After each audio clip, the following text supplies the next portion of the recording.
So, Brett, what we get this question asked all the time. What, if anything, can artists do? They've checked the box. They want to be a part of CD Baby Sync Licensing. Is there anything they can or should do to make the most of that opportunity? That's hard to say. I think for Sync, the most important thing is even before you sign up, it's writing the most authentic music to yourself. Don't write for Sync. They could tell. They're going to find a song that's authentic, that's going to give the same vibe, the same feeling. And also make sure your production's good. It's mixed, it's mastered.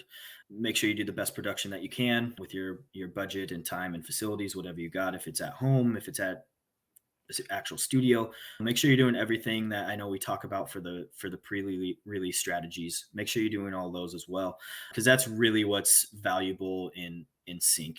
Supervisors and editors, they're looking for something that's really authentic, that sounds like the artist is really putting everything into it and not just phoning in a song because they think they could write a catchy chorus and get a bunch of like cheesy catchy chorus and get a bunch of syncs.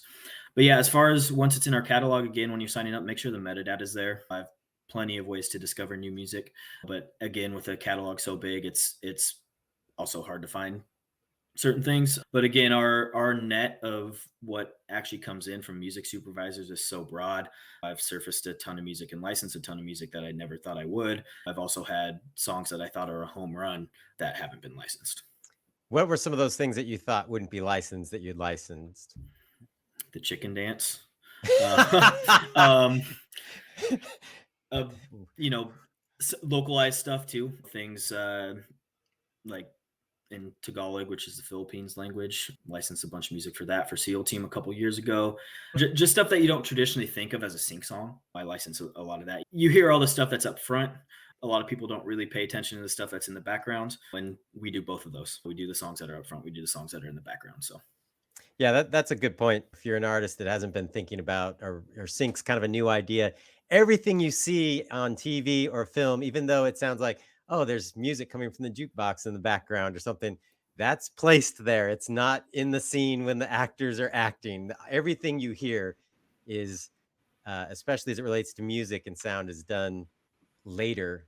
And there's music that gets used that's just background music. There's stuff that's up front that, like Kate Bush, that gets real prominent focus and is part of the plot. But it's usually stuff that's more in the background that a lot of artists find themselves in. I think we've talked about the importance of covers in these podcasts, on the blog, things like that.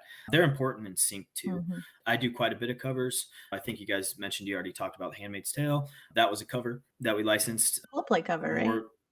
Coldplay cover, yep. More of a kind of trailerized version, but also a lot of times with covers, they could clear the publishing, but they don't have the budget to clear the master to go MFN, which is most favored nations, meaning the price is the same for both master and publishing. But a lot of times if it's a huge song, if they're spending 6 figures on the publishing, they can't do that on the master as well. So they're looking for that master, or, they're wanting just a unique version of a song that everybody knows. So, they'll be looking for a different master than the original artist.